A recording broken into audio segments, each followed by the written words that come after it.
제 딸이 그러니까 채 1살이 되기 전, 그러니까 돌이 되기 전에 있었던 일입니다. 그러니까 기어 다닐 때였고 아는 단어도 몇 단어 없을 때였어요. 근데 어떤 날인가 이제 밤에 심야 예배를 마치고 늦게 집으로 귀가한 날이었습니다. 근데 또 그런 경험들 있으신가요? 그러니까 조용히 문을 열려고 하는데 그럴수록 문에서 더 소리가 나는 거예요. 워낙 늦은 시간이었기 때문에 자는 아이를 깨우고 싶지 않아서 최대한 조용히 저는 문을 열고 들어갔습니다. 근데 정말 막 끼익 하면서 굉장히 큰 소리가 나는 거예요. 근데 아직까지는 아기가 깬 인기척이 느껴지지가 않았어요. 그래, 됐다. 그럼 조용히 닫고 들어가자. 근데 닫을 때라고 소리가 안 날까요? 또 그때도 끼익 소리가 납니다.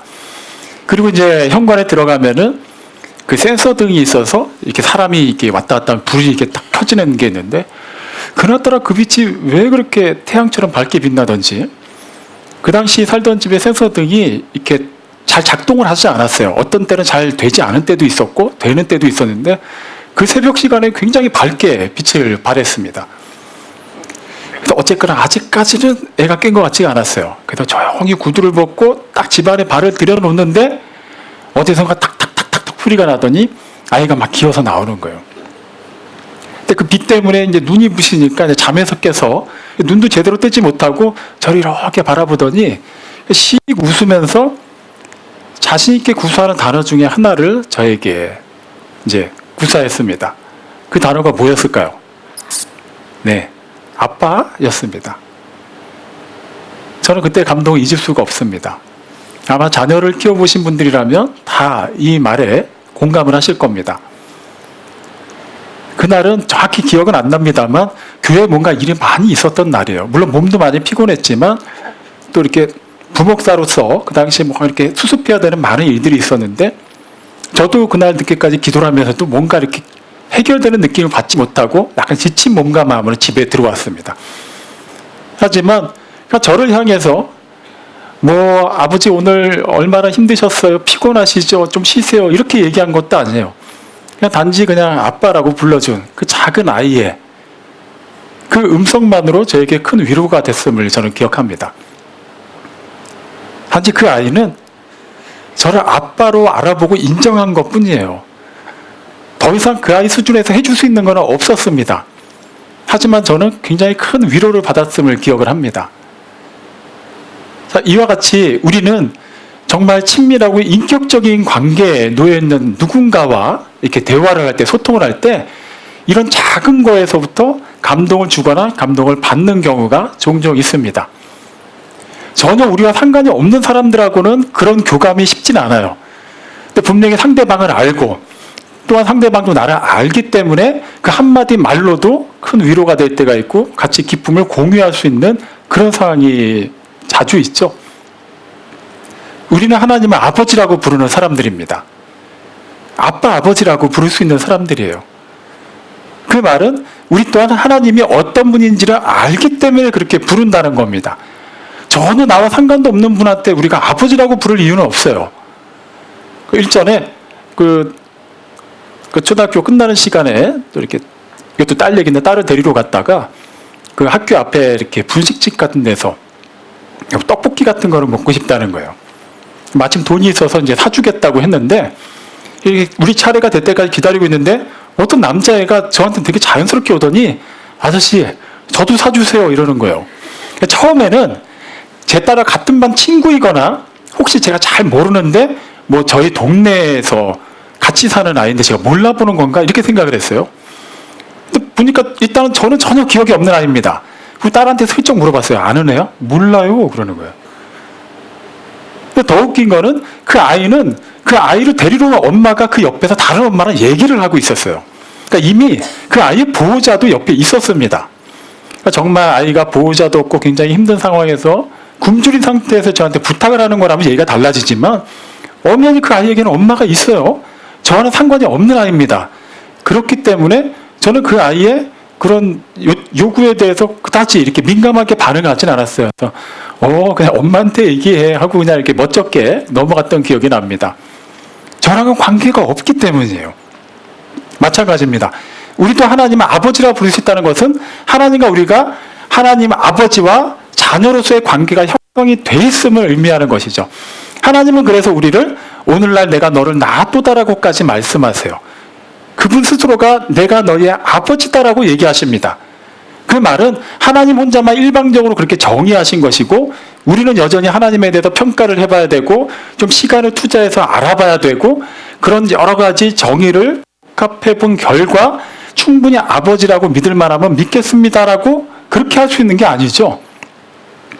우리가 계속해서 요한복음 살펴볼 때 지금 특히 2장 부분에서 일단의 사람들이 예수님께 나온 광경들을 우리는 살펴봤습니다.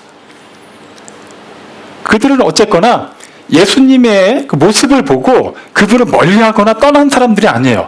예수님께 나와왔습니다. 성전 정화 사건 때는 예수님에게 네가 이러한 일을 행하는 것이 어떤 근거를 가지고 하는 것인지 우리에게 표적을 보여라 하면서 일단은 유대인 지도자들이 예수님께 나와왔죠. 그리고 2장 후반부에 보면은 예수님께서 예루살렘에서 행하시는 표적을 보고 그분의 이름을 믿고 나온 많은 사람들이 있었습니다. 그리고 오늘 읽은 본문에서는 니고데모라는 또 한 율법 선생이 밤에 예수님께 나온 이야기가 또 기록되어 있습니다. 그들의 공통점은 예수님께 왔다는 거예요. 그리고 상당수의 사람들은 예수님을 믿고 나왔습니다. 그런데 우리는 이미 살펴본 것처럼 예수님에게 표적을 구한 사람들은 예수님을 온전히 믿지 않았고 예수님의 표적을 보고 나온 사람들은 예수님을 바로 알고 믿질 않았고 오늘부터 살펴보게 될 니고데모 같은 경우는 그래도 이분은 보통 사람과는 다르구나라는 마음으로 나왔다라는 거예요. 자, 조금 이따 다시 한번 묻겠습니다만 오늘 우리가 지금 예배를 드리러 이 자리에 나와 있습니다. 그 말은 예배를 받으시는 분이 계시다는 얘기죠. 그분이 어떤 분이십니까? 아마도 여기 계신 분들은 예외 없이 하나님입니다라고 얘기하실 겁니다. 그렇다면 하나님이 우리의 예배를 받아주시는데 그분이 어떤 하나님으로 받아주시냐고 우리가 거기까지 확실하게 대답을 할 수 있어야 됩니다. 그냥 하나님이 하나님이죠. 삼위일체 하나님이죠. 그냥 우리를 구원하신 분이죠. 그런 뻔한 얘기 말고 누가 뭐라고 하더라도 나는 이분을 아버지라고 믿고 그 친밀함과 인격적인 관계 속에 나아갑니다라고 얘기할 수 있냐라는 것이죠. 그러한 부분에서 실패한 사람들의 이야기가 요한복음 2장에서부터 계속해서 기록되어져 있습니다. 사도 요한은 복음서를 기록한 목적을 요한복음 20장 31절에서 크게 나누면 두 가지 이유로 설명을 하고 있어요. 첫 번째는 그 복음서를 받아들이는 사람들로 하여금 예수님이 하나님의 아들이심과 그리스도이심을 믿게 하려는 거예요. 그리고 두 번째는 그분을 우리의 주와 그리스도로 믿음으로 말미암아 우리 안에서 그분의 생명이 넘쳐나게 하기 위함이라고 말하고 있습니다. 우리도 그 맥락에서 주님을 알고 주님께 예배드리고 있는지를 살펴봐야 돼요. 정말 예수님이 하나님의 아들, 성자 하나님이심을 믿고 그분만이 나의 주님이 되시고 그리스도가 되심을 믿고 이 자리에 나왔습니까? 그렇다면 우리는 그 다음에 대해서도 그렇다고 대답을 할 수 있어야 돼요. 그렇게 믿는 우리를 통해서는 생명이 드러나고 있냐라는 거예요. 그 생명을 누리고 있냐라는 겁니다. 우리를 통해서 다른 사람들이 그 생명의 빛을 보고 있냐라는 것을 우리는 대답할 수 있어야 돼요. 만약에 그 부분에 대해서 아직 그 단계까지는 못 간 것 같습니다. 아직은 그 과정인 것 같습니다라고 얘기한다면 우리는 엄밀히 말하면 예수님을 아직 하나님의 아들로서 그리스도로서 만난 것이 아닌 것이 됩니다. 실제 그렇게 예수님을 믿는다고 하면서도 예수님께 직접 발을 움직여서 나왔음에도 불구하고 예수님이 어떤 분이신지를 인정하지 못한 사람들, 알지 못한 사람들의 얘기를 우리는 이미 살펴봤죠. 사도 요한이 말한 것처럼 그분은 하나님의 아들이요 그리스도로 이 땅에 오셨습니다. 그 말은 그분이 이 땅에서 행하신 모든 일은 사람의 일이 아니라 하나님의 일을 하셨다라는 거예요. 우리는 예수님에 대해서 알려고 할 때 삼위일체 하나님에 대해서 정의를 내릴 때 자꾸 이런 식으로 해석을 하려는 경향이 있어요. 나를 구원하신 하나님, 나의 하나님, 우리의 하나님. 그렇기 때문에 나를 위해서 계시는 하나님이에요. 우리를 위해서 계시는 하나님입니다. 내가 필요로 할 때 나의 필요를 채워주시는 하나님으로 생각할 때가 많이 있습니다. 이런 표현 들어보셨나요? 아이가 울면 엄마는 즉각적으로 반응을 합니다. 하나님도 마찬가지입니다. 우리가 울부짖을 때 하나님이 우리에게 즉각적으로 반응하십니다. 들어보셨을 겁니다. 그 말은 틀린 말은 아니에요. 하지만 중요한 것은 아이가 울 때 즉각적으로 반응하는 그 어머니는 그 아이의 친어머니이기 때문에 가능하다라는 거예요. 다시 말씀드리면 우리가 하나님이 우리를 자녀 삼아주셨다는 걸 믿는다 할지라도 우리가 그 하나님의 아버지 되심을 온전하게 인정하지 않는다면 우리가 아무리 울어도 하나님께서는 즉각적으로 개입하시거나 반응을 안 하실 수도 있다라는 얘기입니다. 하나님과 우리는 인격적인 관계로 맺어져 있어요. 그냥 하나님이 일방적으로 예정하셔서 사랑하시고 우리는 아무런 느낌도 감정도 없이 때가 되면 기계적으로 하나님을 믿게 되었고 어떻게 살더라도 죽으면 다 천국 가고 그렇게 전혀 그런 감동도 없이 그런 실제적인 깨달음도 없이 하나님과의 교류도 없이 그냥 순서에 따라서 기계적으로 살아가는 그런 인생들이 아닙니다. 하나님께서 우리를 사랑하셨듯이 우리 또한 그 사랑을 받은 자로서 하나님을 사랑하는 것이 계속해서 유기적으로 드러나야만 우리는 하나님의 사랑을 받은 자임을 스스로가 증명할 수 있게 되는 거예요. 이렇게 질문할 수도 있죠. 꼭 그걸 증명해야 되나요? 내가 믿는다는데 내가 하나님이 나를 위해서 계시는 분이고 예수님이 나를 구원하신 분이고 나를 위해 죽으시고 나를 위해 부활하신 것을 믿는데 더 이상 뭘로 내가 더 증명을 해야 되죠? 그냥 이렇게 믿으니까 예배당에 나와 있는 거 아닙니까? 그러니까 그동안 내가 그렇게 아낌없이 헌금을 했잖아요. 전도하고 봉사했잖아요. 그거면 된 거 아닌가요? 뭐 자꾸 새로운 거, 더 거창한 것을 해야만 된다고 그렇게 부담을 주는 것처럼 느끼십니까? 절대 그런 것이 아닙니다. 아까 예배 초반에 말씀드린 것처럼 그 아이가 그냥 아빠라는 이름 하나 불러준 것만으로도 이미 그 관계는 충만해지는 것입니다. 굳이 거기서 그 아이가 그 아빠가 그 씨름하고 아직도 해결하지 못하고 가져온 그 문제를 해결해 줘야만 정말 자녀다운 자녀로 사는 것이고 아버지가 기뻐할 만한 삶을 사는 것이 아니에요. 그냥 그 수준에 맞게 그냥 아버지를 인정하는 것, 그거면 되는 겁니다. 예수님께서 이제 성전 정화하신 사건을 보면 그 상을 엎으시고 희생 제물로 드리는 막 짐승들을 막 쫓아내셨잖아요. 그러니까 일단에 그런 소란이 있었습니다. 진정되고 나니까 그 유대인의 지도자들이 예수님 앞에 다가오죠. 그 기록은 2장 18절에서는 그렇게 기록하고 있습니다. 네가 무슨 권한으로 이런 행동을 하느냐? 네가 정말 이 성전을 내 아버지의 집이라고 말할 수 있다면 네가 하나님의 아들이라면 우리가 정확하게 하나님의 아들이 맞구나라고 인정할 만한 표적을 한번 보여봐라. 그 얘기하는 거예요. 예수님께 나왔지만 예수님을 여전히 인정하지 않습니다. 본인들이 인정하는 그러한 메시아의 모습으로 드러나지 않는다면 인정하지 않겠다라는 거예요. 그리고 요한복음 2장 23절에 등장하는 사람들은 어떤 사람들이었죠? 예수님이 예루살렘에 계신 동안 행하신 그 표적을 보고 사람들이 그 이름을 믿었다라고 표현합니다. 근데 예수님은 그들을 믿지 않았어요. 왜 그랬죠? 그들의 속을 아셨기 때문이에요. 그들의 그 동기를 알았기 때문이에요. 예수님은 정말 하나님의 아들이시며 그리스도라고 믿고 나온 것이 아니라 예수님이 행하시는 표적을 보니까 그들의 필요를 채워줄 만한 그런 능력 있는 사람인 거예요. 야, 드디어 우리가 지도자라고 할 만한 사람이 나타났구나.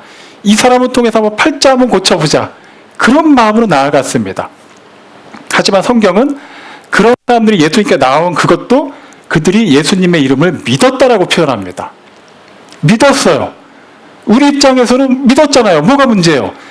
예수님이 그들의 속을 봤다 하시더라도 그들이 아직 수준이 낮은데 그것 좀 이해해 주셔야 되는 거 아닌가요? 사랑의 하나님인데 그걸 다 좀 포용해 주시고 그들에게 믿음을 주셔야 되는 거 아닌가요?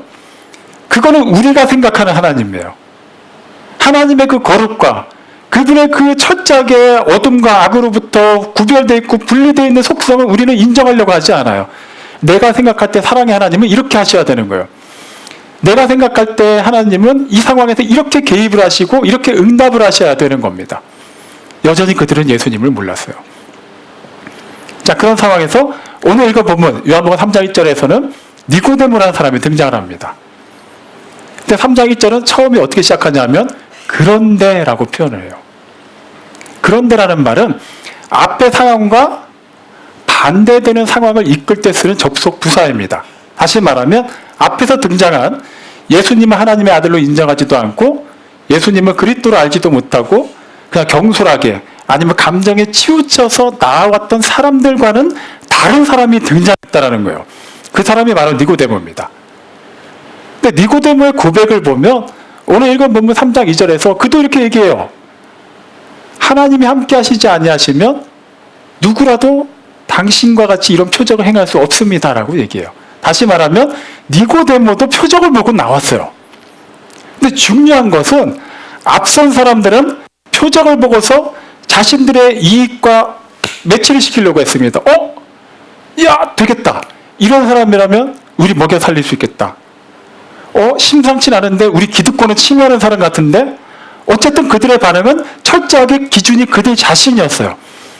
내가 잘 되는데 도움이 될 만한 사람인지 내가 잘 되는데 우리가 거치는 사람인지 그것에 따라서 그들의 반응은 판이하게 달라졌습니다. 하지만 니고데모는 그 수준에 머물지 않았어요. 라삐여, 우리가 당신은 하나님께로부터 오신 자임을 압니다라고 고백해요. 하나님께서 함께 하셔야만 예수님의 그런 권세 있는 말씀과 그런 표적이 따른다는 것을 인정한 것이죠. 그렇기 때문에 그 스스로가 율법을 가르치는 선생이고 랍비인데도 불구하고 오히려 목수 출신의 청년에게 선생님이라고 표현합니다.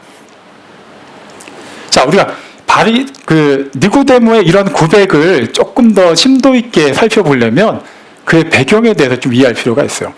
오늘 읽은 본문 3장 1절에 보면 니고데모를 바리새인이라고 표현하고 또한 유대인의 지도자라고 기록하고 있습니다. 자, 바리새인. 우리가 너무나도 잘 알고 있죠? 복음서에 보면 끊임없이 예수님과 적대적인 관계로 등장하는 사람입니다. 또 그런 부류의 사람들이에요. 근데 우리는 그렇게만 알고 있어요. 그냥 뭐 율법주의자. 근데 구체적으로 바리새인들이 어떤 사람들인지 조금 더 구체적으로 알 필요가 있습니다. 그러니까 유대교회는 3대 종파가 있어요. 3가지 종파가 있는데 그게 첫 번째, 가장 많은 큰 게 바리새파, 그 다음에 사두개파, 그 다음에 에세네파입니다. 그럼 바리새인이면 당연히 어디 파에 속했을까요? 바리새파에 속한 사람들이죠. 그 바리새라는 그 의미는, 이름의 의미는 구별되다 거룩하다라는 의미를 가지고 있어요. 이름 자체는 나쁘지가 않아요. 그들 스스로가 불결하고 부정한 것으로부터 끊임없이 그들 자신을 지켜서 멀리하려 했습니다. 열심히 율법을 연구하고 가르치는 사람들이었어요. 그렇기 때문에 그들은 다른 유대인들에게는 그래도 신망이 높은 사람들이었습니다.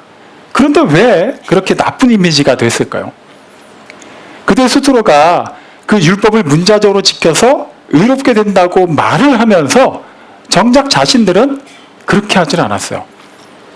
마태복음 15장에 보면 그 일단의 바리새인들과 사두개인들이 예수님께 와서 막 따지는 내용이 나와요.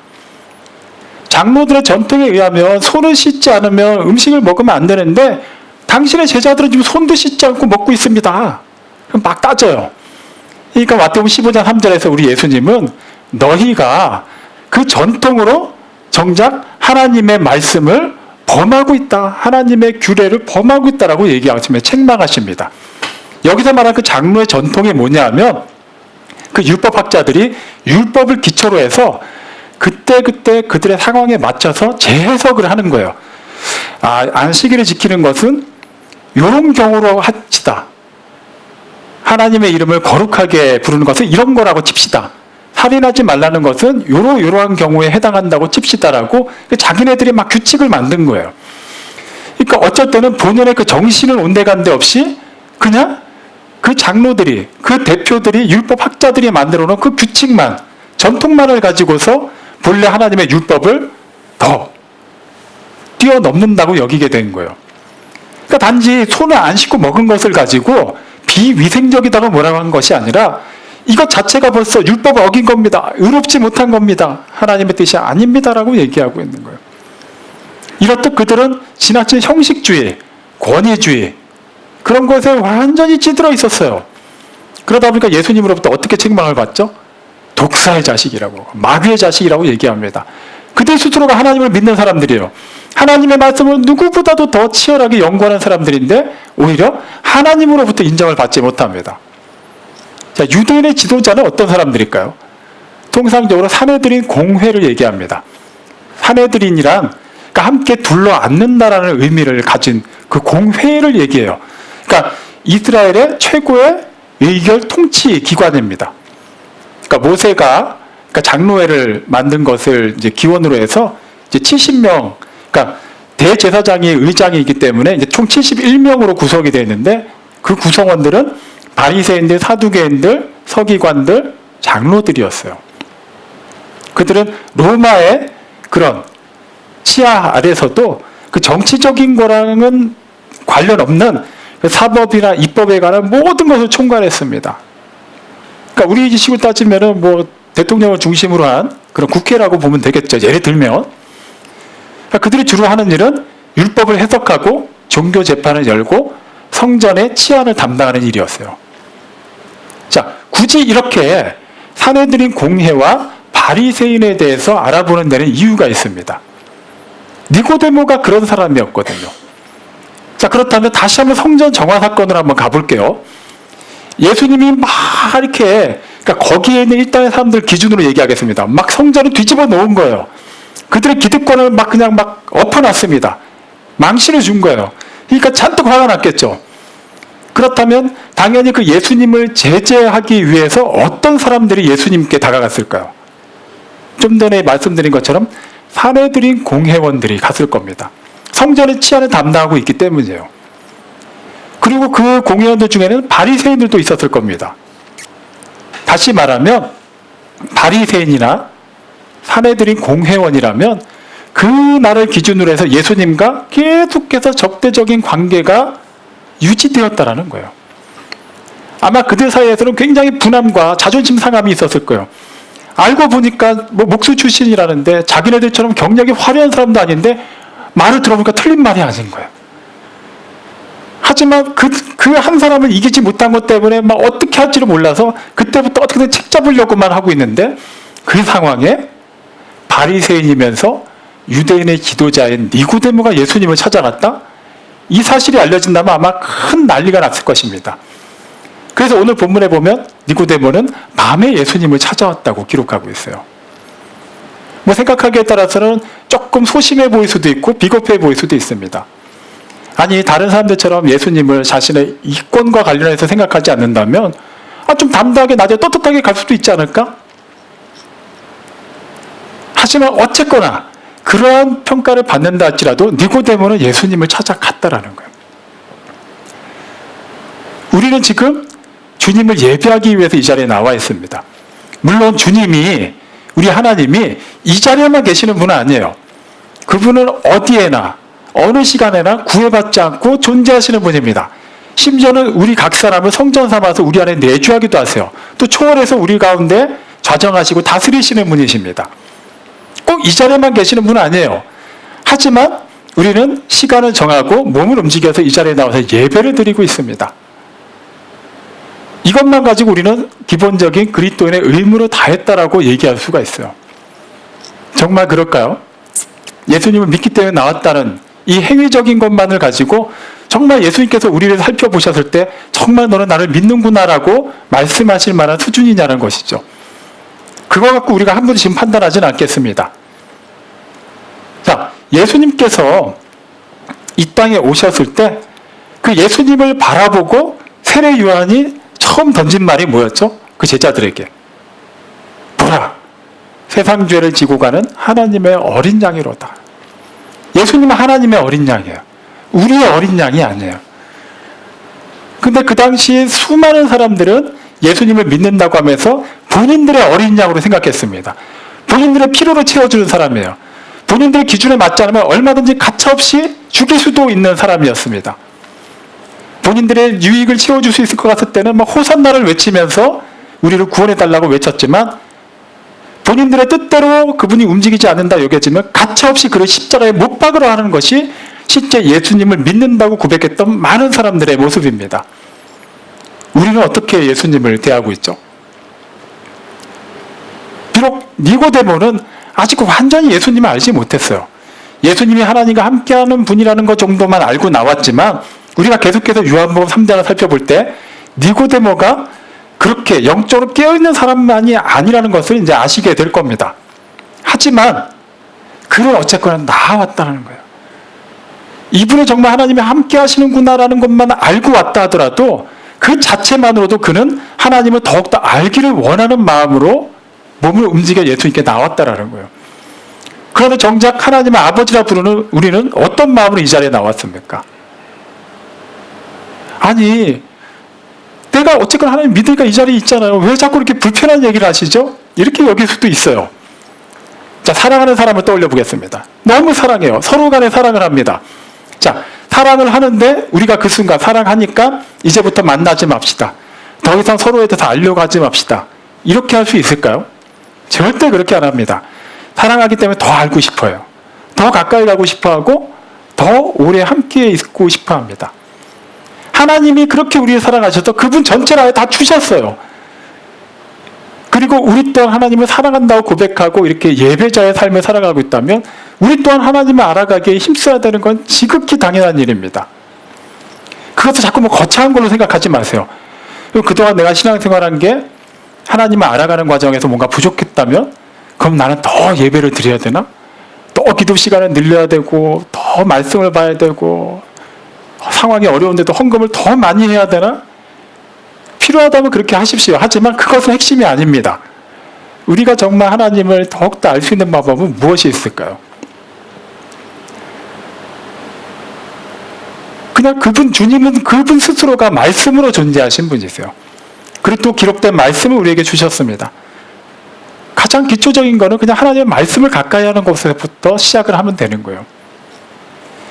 아유, 내가 그리스도인인데 성경 1독을 못 해봤는데 한번 읽긴 읽어야 되는데. 자, 그 생각이 날 때 그냥 하십시오. 니고데모가 만약에 예수님에 대해서 야, 이분은 하나님과 함께 하시는 분인데라고 생각만 하고 거기서 더 이상 진행을 하지 않았다면 니고데모에게는 어떠한 은혜도 임하지 못했을 겁니다. 여러분 그거 아십니까? 니고데모가 어쨌거나 그래도 다른 사람들의 시선을 의식해서 밤에 조용히 나왔다 하지만 그가 몸을 움직여서 예수님을 찾아왔기 때문에 다음 주에 살펴볼 그 놀라운 이야기, 거듭남에 관한 이야기가 나올 수 있게 되었어요. 그리고 여러분 성경 구절 다 까먹어도 절대 까먹지 않는 거 하나 뭐가 있죠? 요한복음 3장 16절이죠. 그게 니고데모가 예수님께 나아갔기 때문에 예수님이 니고데모에게 하신 말씀이에요. 1차적으로 니고데모가 예수님께 나아가서 그 놀라운 은혜를 깨닫게 되었고 주님을 만나게 되었지만 또한 그렇게 나간 그 사람으로 말미암아 우리에게도 그 은혜가 임하게 되었습니다. 뭐가 됐든 주님을 알기 위한 방법이 있다면 그걸 하십시오. 아유, 기도가 요즘 부족한데 우리 교회는 뭐 새벽 예배도 없고 수요 예배도 없고 뭐 기도를 하고 싶어도 별로 할 수가 없네. 그 생각 드시는 순간 그냥 하십시오. 그냥 갑자기 만사를 제쳐놓고 무릎 꿇고 앉아서 막 통성 기도를 하라는 얘기가 아닙니다. 우리가 시간이 없어서 못한다고요? 정말 하루에 아무 의미 없이 들여다보는 스마트폰, TV 광고 그거 몇 분만 줄여도 어마어마한 시간이 됩니다.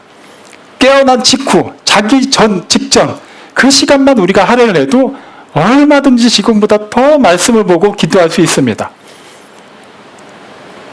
그런 가장 작은 것에서부터 우리가 등한시하면서 뭔가 거창한 것을 통해서만 하나님을 만날 수 있다 생각한다면 뭔가 그런 것을 할 수 있는 상황이 연출되어야만 내가 그제서야 움직일 수 있다고 생각한다면 우리는 여전히 하나님을 인격적으로 알고 있다고 말할 수 없는 사람들입니다. 정말 사랑하는 사람과 함께 한다면 우리는 꼭 그 사람을 위해서 거창한 것을 주지 못하더라도 작은 걸 하나를 나누더라도 서로 기뻐하고 감사할 수가 있어요. 하나님 우리에게 막 너무 어마어마한 걸 요구하지 않으십니다. 딱 그 수준에 맞는 걸 원하세요. 어떤 사람이 이렇게 기도를 했다던데 어떤 사람이 이렇게 헌금을 했다던데 그거는 그 사람이 그 수준에 맞는 걸 한 겁니다. 경우에 따라서는 그 사람이 그 수준을 좀 뛰어넘는 그런 믿음의 고백으로 하는 거일 수도 있지만 중요한 거는 그거는 그 사람이에요. 나는 나고 우리는 우리입니다. 자녀를 한 명 이상 키워보신 부모들은 다 인정할 거예요. 다 달라요, 자녀들이. 그렇다고 해서 획일적으로 보편성을 막 강조해가지고 똑같이 키우려고 하십니까? 전혀 그렇지 않아요. 물론 그런 시도를 해볼 수는 있지만 절대 자녀들은 그렇게 자라지 않습니다. 고유한 기질이 있어요. 다 다릅니다. 마찬가지요. 우리 각 사람이 동일하신 하나님을 믿지만 하나님을 만난 방법과 은혜의 그 방편은 다 다릅니다. 그렇기 때문에 내가 만난 하나님, 내가 만난 그 방법을 다른 사람들한테 강요할 수는 없어요. 마찬가지로 좀 더 멋진 방법으로, 좀 더 수월하게 하나님의 은혜를 누린 것 같은 어느 누구의 간증을 듣고 나도 꼭 그렇게 돼야 된다는 그런 보장은 없습니다. 그냥 그 자체로 하나님께 우리가 나아갈 수 있는 방편대로 하면 되는 것이죠. 하나님이여 사슴이 시냇물을 찾기에 갈급해함 같이 내 영혼이 주님을 찾기에 갈급해 하나이다. 시편 41편 1절 말씀입니다. 하나님이여 라고 부를 수 있는 사람의 지극히 당연한 호흡과 같은 고백이 돼야 되는 거예요. 우리가 목이 마르면 어떻게 하죠? 물을 마시면 됩니다. 자연스러운 반응이에요. 목이 마른데 어떻게 해야 될지 고민하는 사람 없어요. 그냥 물 마시면 돼요. 하나님이여 라고 부를 수 있다는 그 자체는 이미 우리는 계속해서 하나님을 찾아야 되는 그런 상황임을 또한 보여주고 있는 것입니다. 우리가 특별하게 한 주 동안에 6일 동안에는 그냥 아무렇게나 살다가 굳이 하나님을 찾지 않아도 주일 하루만으로 어쨌거나 정해진 시간에 예배를 드리고 하나님을 찾는다면 그것으로 하나님이 우리에게 충만해지고 하나님이 또 다른 일주일을 살 수 있는 힘을 주신다라고 여기신다면 우리는 그냥 종교인으로서 우리가 원하는 그런 신을 믿는 것과 다름이 없을 것입니다. 우리는 계속해서 하나님을 찾아야 돼요. 그분의 사랑을 입었기 때문에 그 감동을 가지고 그분께 나아갈 수 있어야 됩니다. 절대 하나님을, 주님을 우리의 양으로 생각하지 마십시오. 우리가 필요할 때만, 우리가 요구할 때만, 그때만 어딘가 가만히 계시다가 나타나시는 분으로, 그런 도깨비 방망이 같은 분으로 그분을 전락시키지 마십시오. 계속해서 여러분의 삶 속에서 할 수 있는 데까지 최선을 다해서 주님을 찾으십시오. 물론 이렇게 질문할 수 있죠. 그렇게 하면 뭐가 달라지나요? 솔직히 말해서 꼭 그렇게까지 열심으로 주님을 찾지 않고 살 때나 그럴 때나 구체적으로 뭐가 달라집니까? 사실은 나는 정말 주님께 기도하고 싶고 말씀을 집중하고 싶은데 여러 가지 문제가 있어요. 그 문제가 해결되면 좋겠어요. 그러면 좀 더 거치는 것 없이 하나님을 내가 찾겠습니다. 그럴 수도 있어요. 그게 경우에 따라서 건강 문제일 수도 있습니다. 돈일 수도 있어요. 자녀 문제일 수도 있고 부부 문제일 수도 있고 사업일 수도 있고 명예 문제일 수도 있습니다. 하지만 중요한 것은 요한복음 2장 23절에 예수님의 이름을 믿고 나온 사람들을 예수님이 어떻게 대하셨는지를 우리가 이미 살펴봤다면 그런 생각들은 결코 성경적이지 않다는 것을 알게 됩니다. 무슨 내용이죠? 예수님이 사람의 속을 알고 계신다는 거예요. 다 보고 계신다는 거예요. 제가 이 말씀을 굳이 드리는 이유는 지금 예배드리고 있는 우리 각 사람의 마음을 하나님이 다 보고 계십니다. 지금 그 얘기를 하자는 게 아니에요. 우리의 속을 누구보다도 잘 알고 계시는 분이에요. 다시 말하면 우리가 얼마나 아픈지, 우리가 얼마나 억울한지, 우리가 얼마나 속상한지, 우리가 얼마나 괴로운지를 나 자신보다도 주님이 더 잘 알고 계시다라는 거예요. 우리가 어떤 의도를 가지고 주님을 찾든지 간에 주님께서는 어쨌거나 우리의 의도만 아시는 것이 아니라 우리의 상황도 다 알고 계신다라는 겁니다. 그리고 주님께서 우리에게 말씀하시는 거예요. 내가 알고 있어. 끝! 이게 아니라 그래, 너가 그 수고하고 무거운 짐진 거 내가 다 알고 있거든. 일단 너도 한 가지는 해야겠다. 그것을 내 앞에 갖고 와서 내려놓아라라는 거예요. 우리는 자꾸 막 투정을 부려요. 하나님, 내가 지금 무거운 짐, 이 수고하는 짐을 지고 있는데 뭐하고 계세요? 이걸 빨리 없애주세요라고 얘기해요. 진짜 하나님이 사랑의 하나님이시고 전능하신 하나님이신데 왜 굳이 내가 들고 있는 것을 바라보고 계시죠? 진짜 저 사랑하시는 거 맞나요? 하나님은 인격이세요. 그냥 우리가 그냥 기계적으로 그냥 하나님을 자동적으로 사랑하게 하시고 때가 되면 하나님을 자동으로 찾게 하시는 분이 아니에요. 우리의 마음 문을 두들기시는 분이십니다. 우리 기준에서 그냥 짠 하고 나타나 주셨으면 좋겠어요. 그냥 문을 부시고라도 들어와서 우리가 막 탄식하고 있을 때 막 회복시켜 주시고 치유해 주시기를 바라는데 하나님은 문을 두들기고 계세요. 그 음성을 듣고 문을 열라는 거예요. 당신이 그렇게 선한 목자라고 얘기하시면서 내 양은 내 음성을 듣는다라고 예수님이 얘기하셨습니다. 우리가 먼저 주님의 음성을 먼저 들어야 돼요. 주님은 계속 말씀하고 계시는데 우리는 그것을 건너뛴 상태에서 말씀하시지 말고 그냥 알아서 다 해주세요라고 얘기합니다. 그게 과연 사랑의 관계가 될 수 있을까요? 그게 과연 인격적인 관계가 될 수 있을까요? 아닙니다. 하나님은 우리를 그런 식으로 다루고 싶어 하지 않으세요. 그렇게 우리와 관계하고 싶어 하지 않으세요. 그렇기 때문에 우리에게도 요구를 하시는 겁니다. 죽은 나사로를 살리실 수 있는 분인데도 그 무덤문을 막고 있는 돌은 치우라고 하세요. 그걸 못해서 그러셨을까요? 아니에요. 하나님의 그 놀라운 능력의 현장에 같이 동참을 시키시는 겁니다. 수고하고 무거운 짐을 왜 내려놓으라고 하실까요? 우리도 최소한의 의지를 반영해서 하나님의 말씀을 좀 들으라는 거예요. 하나님의 말씀을 듣지도 않으면서 그냥 알아서 해주세요. 그런 믿음이 아닙니다. 그냥 그분을 인정하지 않는 거예요. 서로 간에 대화하지 않겠다라는 겁니다. 하나님이 문을 두들기시는데 뭘 두들기고 계세요. 그냥 들어오세요. 하실 수 있잖아요. 그럼 그분의 능력을 믿는 게 아닙니다. 그분의 인격을 무시하는 겁니다. 어쨌거나 예수님에 대해서 온전히 알지는 못했지만 그래도 하나님과 함께 하신다는 그것만을 가지고도 니고데모는 예수님께 나와왔습니다. 그리고 앞으로 계속해서 살펴보겠지만 그러한 니고데모를 통해서 주님께서는 참으로 놀라운 하나님의 말씀을 선포하십니다. 어쨌거나 그는 나갔어요. 우리도 그렇게 해야만 합니다. 여러분 지금 마음속에 떠오르는 게 뭐가 있나요?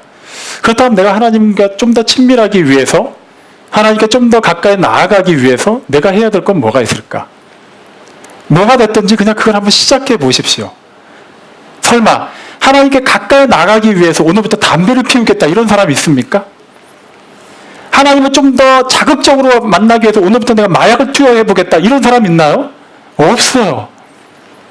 하지만 뭐가 됐더라도 내가 조금 마음은 그렇지 않은데 표현을 잘 못하네. 그럼 가족에게부터라도 사랑한다는 말부터 한번 표현해 보는 거예요. 꼭 성경 구절을 달달달 외워가지고 그거를 막 길거리 나가서 복음 전파까지 하지 않더라도 그 성구 아는 거 하나만을 가지고도 한번 실천해 보는 겁니다.